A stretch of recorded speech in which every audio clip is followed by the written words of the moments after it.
the divine souls.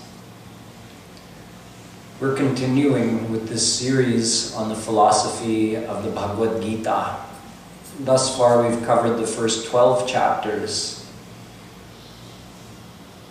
In each chapter, we're doing one chapter per day. I'm giving you the highlights.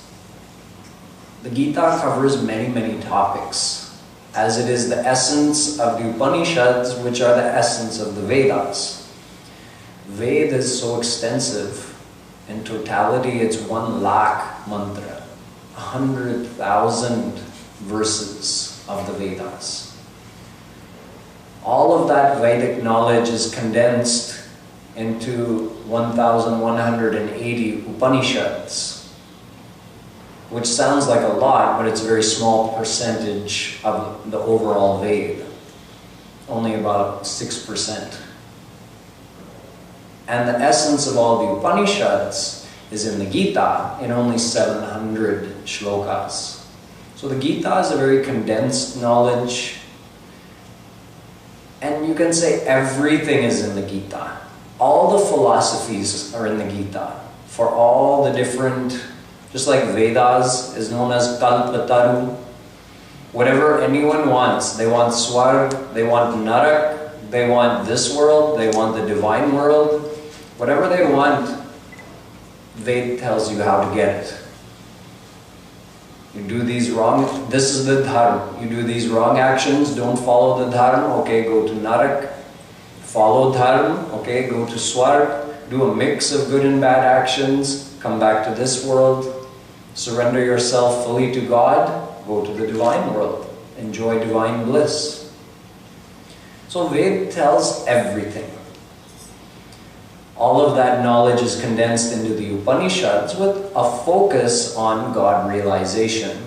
And that Upanishadic knowledge is condensed into one small little scripture, the Gita, which, as you know, is a conversation between Shree Krishn and Arjun, which took place on the battlefield of Kurukshetra more than 5,000 years ago. It was later recorded by Vedavyas, who himself is another form of Shree Krishna. So he wrote it. You can say in one form Shree Krishna told the Gita to Arjun, and in his other form as Vedavyas, he wrote it down in a book later on when he was writing the Mahabharata, which also is a huge scripture, 100,000 shlokas in the Mahabharata. Part of that is Gita. So this Gita covers many, many topics in each chapter. So we don't have the time for one small lecture in each chapter to cover each and every verse. Thus, I'm covering some of the highlights. And that too, I'm covering those points which are of particular interest to us practically in our life, and especially for those who wish to follow the path of bhakti. Gita also tells karma, and I'll describe a little bit about that. Gita also tells Gyan Marg, I'll tell a little bit about that. But since bhakti is the most practical path to God in Kali Yuga, you can say the only practical path, the only path which the souls can actually follow in Kali Yuga. So I am concentrating particularly on those verses that refer to bhakti, or I'm telling you the meaning of them according to how you can apply it on the path of bhakti. So the 13th chapter covers very deep knowledge. Our Sanatan Dharma is amazing in its depth and detail of the subjects it covers. This 13th chapter tells us so much about God, about the souls, and about this world. Just in this 13th chapter,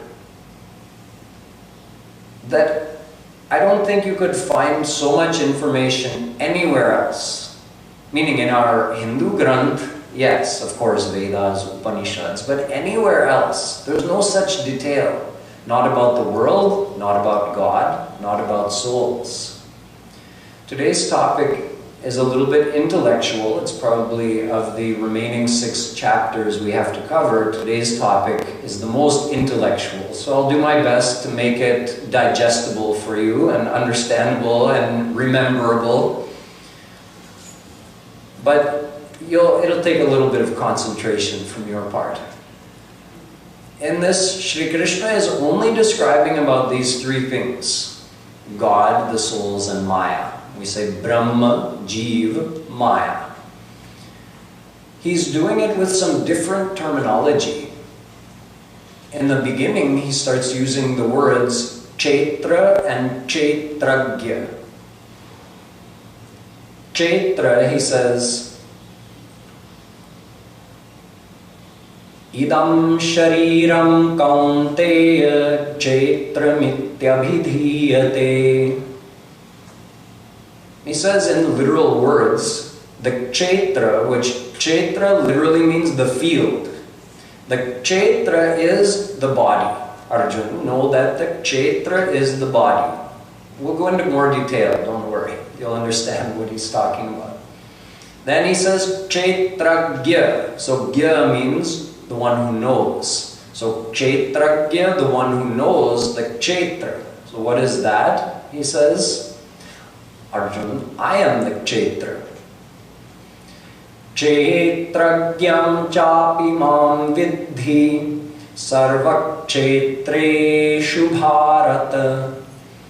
O Bharat, O Arjun, know that I am the knower of the kshetra. And sarvakshetreshu means, and I am in all the kshetra. However many kshetra there are, I am in all of them. Kshetreshu means in them. Sarva kshetreshu, in all of those kshetra, I am there, Krishna is saying. So this is how he begins. He says, Arjun, this knowledge is the supreme knowledge.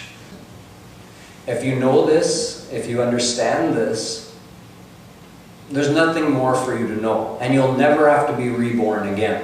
If you just understand this knowledge of kshetra and kshetragya. Okay, so it's an important knowledge. So, Shree Krishna, please tell us more about this kshetra and kshetragya. So he starts with kshetra. He tells us what is in the kshetra.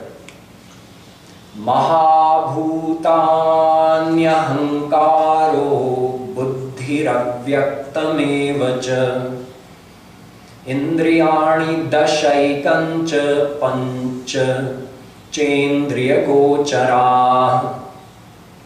He counts off 24 things. He's telling us what the kshetra is. He says Mahabhut. What is Mahabhut? The 5 material elements. Akash, the space. Vayu, the air. Tej, you can say fire or the light and heat energy. Jal, water, or if you're looking at it in terms of the unfoldment of the universe, it's not simply water, it's the first atom, hydrogen atom, Jal. That's the base of water as well. And then Prithvi. Prithvi means hard, solid matter, the earth. These are the 5 material elements out of which everything is made. So he says, what is in the kshetra? I'm telling you, there's Pancha Mahabhut, these 5 elements. Then he also mentions Avyakt. Avyakt means behind those 5 Pancha Mahabhut, there's an original energy. Avyakt means unmanifest. So that is also referred to as Prakriti or as Maya. The original material energy. See, when this universe is created, or when God manifests the universe, initially it's in a dormant state. The energy is there, the Maya is there, but it's dormant. So it's called avyakt. Then he activates it, only then those panchamahabhut are produced. They actually are produced a few steps down the line. Each step is less subtle. So absolutely subtle is that avyakt energy. Then comes a few more steps. I'm not burdening you with the names of all of that. Part way along the way comes this panchamahabhut. So far he's up to 6 things. Avyakt, panchamahabhut. He also mentions buddhi and man and ahankar. 3 more things. Those 3 things are often referred to by one name in Sanskrit, antahakaran. Your inner self, your mind, you can say, mind. But mind is being described into 3 different aspects here. Man is your emotional mind, buddhi is your intellectual mind, and ahankar is your sense of self, you can say, your self-awareness that I am. These are 3 different aspects of one single mind, but he's naming them in 3 different ways. So you have panchamahabhut, you have avyakt maya, you have the 3 facets of your own mind, man, buddhi, ahankar. In addition to that, he says, indriyani dashaikancha. Indriyani dash. Dash means 10. 10 senses. So you might say, thought we only had 5 senses. Yes, you have 5 subtle senses and 5 less subtle senses. Or you can say 5 senses of perception and 5 senses of action. The senses of perception you're well familiar with. Sense of sight, sense of hearing, sense of taste, sense of smell, and sense of touch. Interestingly, these 5 senses of perception actually match up with the panchamahabhut. Those panchamahabhut, the space, the air, the light and heat energy, the tej or fire, the water, and the earth. They produce 5 what's called panchagocharan, means objects of the senses.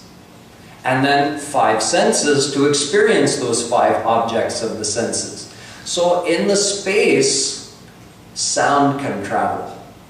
So sound is one of the objects of the senses. So you have the akash, that's one of the panchamahabhut. Then you have what's in the akash, or what can be perceived in the akash, sound. So that is one of the, there's another name, panchatanmatra. That's the 5 objects of the senses. So sound is affiliated or comes from that akash. So the sense of hearing is affiliated with that. Then you have vayu. That's affiliated with the sense of touch. Then you have tej. That's obviously the sense of sight. Then you have jal, the water. That's affiliated with the sense of taste. And then you have prithvi, which is affiliated with the sense of smell. So you have the 5 original material elements, the 5 objects of the senses, and then you have 5 subtle senses or senses of perception. Then you have 5 senses of action. They are your hands, the hand itself is not a sense, but the sense of being able to manipulate things, grab things, hug things, hit things, all of that is performed with a sense of action. It's called karmendriya. The other ones, the senses of perception, are called jnanendriya. They're more subtle. Karmendriya is less subtle. So just like your sense of sight is not your eye, but it functions through your eye, similarly, that sense of action functions through your hands. The sense of locomotion functions through your feet. That's the second sense. Then you have your vani, your voice, your ability to communicate. That's the third sense of action. And then you also have two more, which are the sense of action related to reproduction, and the fifth related to elimination of bodily waste. These are our 5 senses of action, 5 karmendriya. So now, see, let's count. Panchamahabhut, the 5 material elements.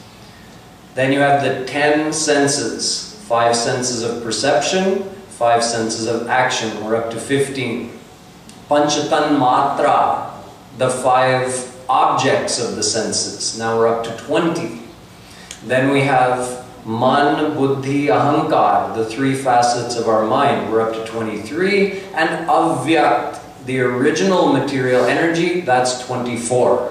So Krishna names all of this. He says, this is what the Chaitra is made up of. Interestingly, in another scripture called Sankhya Darshan, it's one of the 6 schools of philosophy, or 6 Darshan Shastras. It's by Bhagwan Kapil. He wrote this Sankhya Darshan. In there, he enumerates a cup of milk, and I pour the water into the milk.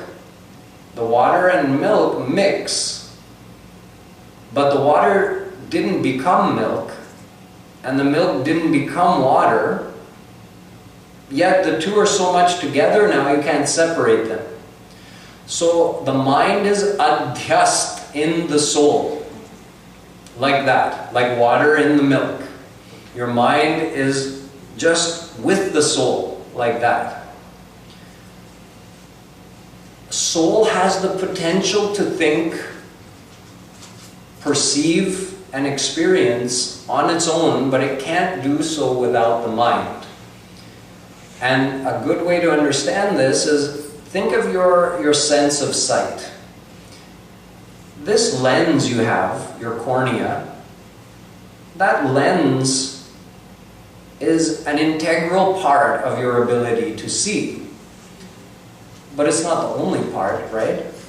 Your sense of sight includes your entire mind, the subtle sense of sight, and then the physical organ of the eye is also part of it. Through that, the light passes. But it has to be interpreted then by even more subtle parts of your being. So that lens, if you remove that, you can't see anything.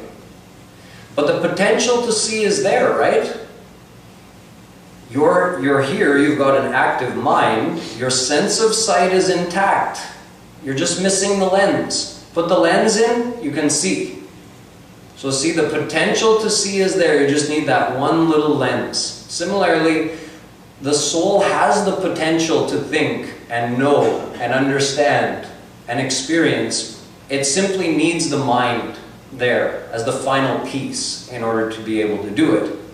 Now the mind is a Mayic thing, but with that Mayic mind, we can think. We can experience. Another way to think of it is like a car.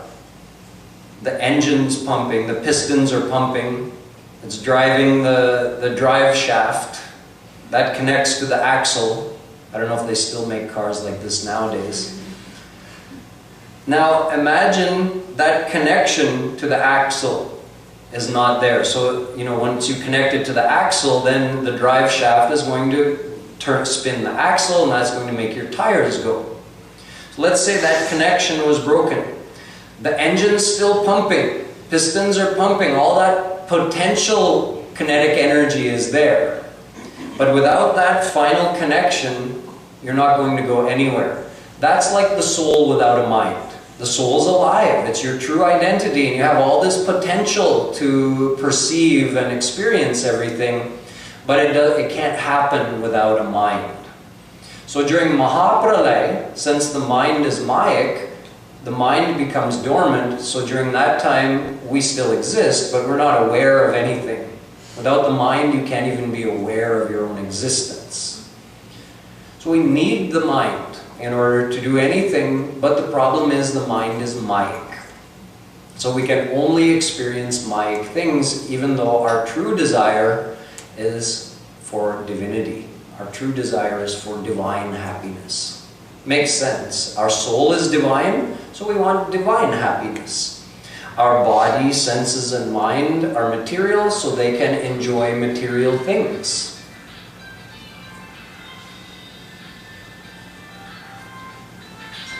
It's okay, no problem. So the true desire of the soul is only for God, because God is divine bliss.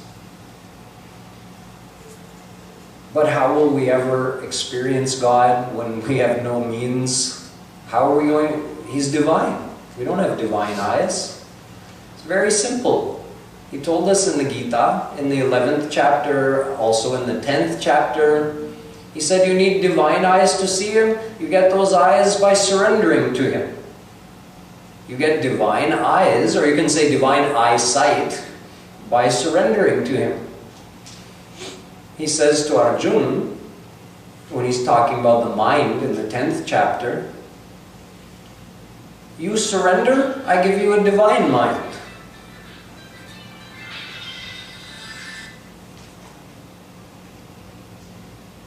He gives a divine mind. He says, Dadami buddhi yogam tam yena mam upayanti te. You surrender, I give a divine mind. That's it. With that divine mind, you know me. I also give divine eyes. In the 11th chapter, Arjun said, Krishna, I want to see your divine form. Can you please show me that? He said, you can't see me without divine eyes. Okay, then give me divine eyes. Okay, since you're surrendered. Divyam dadami te chakshu pashyame yogamaishwaram. Okay, have divine eyes and see my divine form. So we have to surrender to Him in order to receive divine eyes. How to become surrendered? You use your same mind, interestingly enough. This mind, which is Mayic, and which is always playing in the Mayic things, trying to enjoy the objects of the senses in this world, you use the very same mind to surrender to God. What else can we use? We don't have anything else to use. So Krishna, knowing we don't have a divine mind, He's not demanding divine things from us. He's not saying, no, I don't want your material mind. I'm divine, bring me divine things. No, we have nothing divine to offer Him. So He says, okay, just give me your material mind. That's all you have? Give it to me. That's what surrender means. Give your mind to Krishna. It doesn't mean physically. And we already know how to do this. You know, you might be thinking, how do I give my mind? You've already given your mind to the ones you love. We normally say, give my heart, right? That's it, same thing. You give your heart to the one you love. So give your heart to Krishna. That's it. That's bhakti. Mahi chananya yogena bhaktiravyabhicharini Vivikta desha sevitva maratir jana sansadi. He says, do ananya bhakti. He uses both the word ananya and avyabhicharini. Means the mind should be focused. Your desire should be for Krishna. Generally, whatever we desire, that's where our mind goes. If you're sitting here and your stomach starts rumbling and you're thinking, Swamiji was just talking about M&Ms. So now you have a desire for M&Ms, or it's a hot day, maybe you're thinking of ice cream. So that desire came in the mind, it means now your mind went to ice cream. It's not in the speech anymore, it's in the ice cream. So whatever we desire, that's where our mind goes. So we have to desire for God. And how to desire for Him? Simply by understanding we want perfect happiness, that perfect happiness or divine happiness is not to be found anywhere within those 24 tattva. Where do you go then? Go to God. So desire Him only. We'll talk more. This brings up many other questions. I can't get into everything today. An obvious question is desire only God? What about my family? What about my job? What about the world? If I don't have material desires, how will I have any ambition to do anything in this world? Will I just lie like a log on the couch? So these are practical questions that come up in people's minds when they hear the philosophy of the Gita, and we'll get into these in quite some detail in the days to come. For now, just understand that Krishna is saying we have to give our mind to Him through bhakti, and that bhakti should be single-minded. We should desire only for Him. He says, Vivikta desha sevitva. Our mind is very fickle. It's like a candle flame. If the wind blows, the candle flame can go out. Similarly, we may be trying to think about God and a little distraction comes and our mind runs over there. So until we get more practice in sadhana, means attaching our mind to God, when we want to attach our mind to God, we need to do so in a place where we won't be distracted. So vivikta desha sevitva, go to an isolated place. It could be a room in your house. It doesn't matter where it is. It could be in the jungle. Wherever you are, find an isolated place and try to focus your mind on Krishna. And on the path of bhakti, that means thinking about His personal form. The path of Gyan is for worshipping His formless aspect. That's not for the path of bhakti. In the path of bhakti, we love His personal form. He's saying, give your heart to me. How can you give your heart to formless God? Can you love a formless mother? No, when you think of loving someone, you think of loving someone with a beautiful face, smiling in a kindly way at you.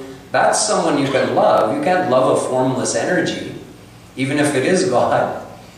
So it means thinking of Krishna in His personal form. Loving, caring, playful, charming, beautiful. That form of Krishna we should think of. Find some time every day to sit. You can do some kirtan also to help keep your mind from wandering and keep you from getting bored. And he says, aratihi janasansadihi. Aratihi means no attachment. This comes up again and again in the Gita as well. No attachment in this sansar. Attachment and desire also go together. If whatever you desire, you develop attachment to. This is the way our mind works. You keep thinking about that ice cream. Oh, I like mint chocolate chip. Keep thinking about that, you're developing your attachment to ice cream. We fall in love the same way. Keep thinking about the good qualities of a person, their beauty, the way they act or talk that you like so much. Keep thinking about that, your attachment grows. That attachment is called love. Start thinking about negative things, negative parts of that person's personality, or notice that, oh no, that thing I thought was good, it's not as good as I thought. Your love goes down because your attachment is reducing. So attachment forms naturally for the things that we desire because we always think about the thing we desire. So it makes sense if you want to attach your mind to Krishna, you only have one mind. So you can't also attach the same mind in the world. Although right now it's already fully attached in the world. So we don't have to worry about that. It's completely attached in the world. Now we have to start gradually bringing it. It never happens instantly. It's in percentages. Today you might sit for an hour thinking of Krishna, meditating on His form, on His divine leelas. Maybe you transferred 0.01% of your attachment to Him. today. That's a lot if you think about it. So you keep doing that, and gradually your attachment and your desire grows for Krishna and reduces for the world. But in order to do that, we have to have that understanding, which he gave us in this chapter, that all of this Mayic phenomenon doesn't contain any real happiness. It's just Prakriti playing within Prakriti. So forget about that. You won't be able to forget about it. But you tell your mind, you want real happiness? How are you going to get happiness from Prakriti playing within Prakriti? No. Put your mind in Krishna. He is true happiness. It's a process. But that one point has to be accepted. If we accept that point, only then the mind starts going towards Krishna. If the mind doesn't accept that point, then it will only keep looking for happiness in the world, and will never even transfer 0.01% of our attachment to Krishna. We'll keep doing as we often have done, or even when we pray to Him, it's to ask for more of Maya, more worldly things, which shows that our attachment is not in Him even though we're praying to Him. Our desire is for the world, that's why we're asking Him for that. So this is the process of bhakti that we have to follow, that gradually transfers our attachment to Him and purifies our antahakaran. And when that process is complete, and we have 100% attachment and desire only for Krishna, that is the moment that He graces us with divine senses and divine mind, and then we perceive divinity and we experience the absolute bliss, who is Krishna, and we see Him in His personal form. So this is just a glimpse into the philosophy of the 13th chapter. There are a couple of other verses that I was hoping to cover today, but I've already been speaking for long enough. I may take up a couple of those in the beginning tomorrow. We'll also cover the philosophy of the 14th chapter tomorrow, where you'll learn that there's no such thing as an evil person or a good person. We say, oh, he's a good soul. Oh, he is evil. There's no such thing. So how is it so? You'll learn tomorrow. Boliye Vrindavan Bihari Lal Ki